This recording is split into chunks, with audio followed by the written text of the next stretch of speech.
mani sauc Elisa, labvakar. Es pāris reizes braucu ar zirgiem.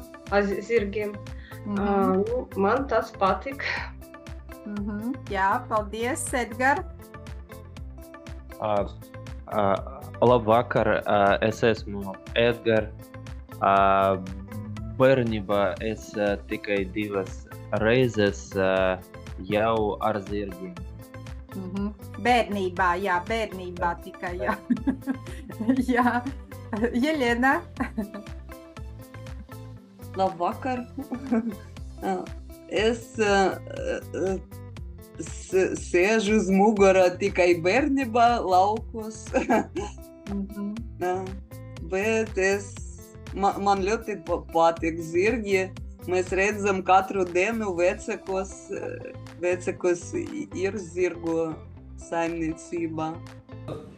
Ceļošanas dokumenti var būt pase, elektroniskā ID karte, dažreiz arī vīza.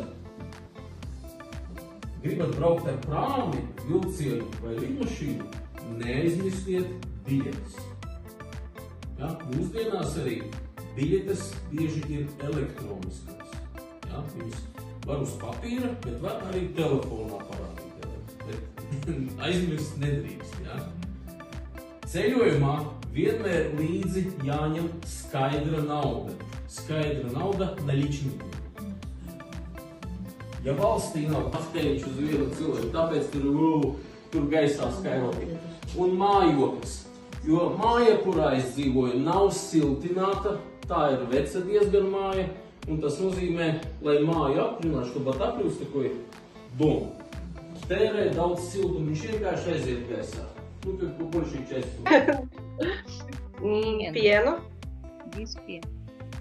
Bez piena ir. Es saku, ne? Bez pienu. Bez pienu. Olas.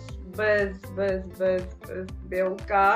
Bez baltumiem, ola dzeltenumiem. Man ir neliels jautājums.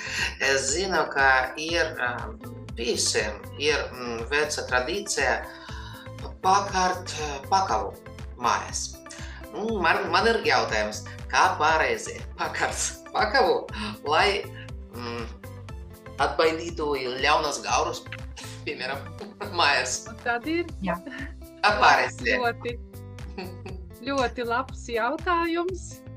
Un ir 2 varianti, lai vispār ir vairāki varianti, jo man ir 2 varianti, un Viktors pastāstīs vēl, kad ja pakavu pakar šādi, ar galiem uz augšu, tas nozīmē, lai laime neizkristu. Bet ja šādi pakavu pakar, tad lai laime neaizmuktu. Savukārt, mana bērnībā, cik es atceros, man stāstīja, ka ja pakavu karu šādi, tad it kā ļaunie gari nāk no zemes, atmet līkumu un atpakaļ ieiet zemē. Jā, bet ja kar šādi, jā, nu tad lai tā laimīte pildās viņā. Un tā pareizi būs, jā? Būs pareizi, jā. Ja jums ir vairākas durvis, tad noteikti karat vienu tā, otru tā, jā, un būs pasargāts no visa un laimīgs.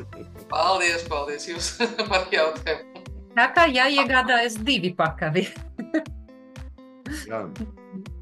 Nu, man bija visinteresanti, man patīk kā trenēties klubā. Es nerunāju droši un pārliecināti, domāju, ka runāju lauzītu latviešu valodu. Nu, Jūs labi runājat, viss kārtībā. Es kļuvu pārliecinātāks.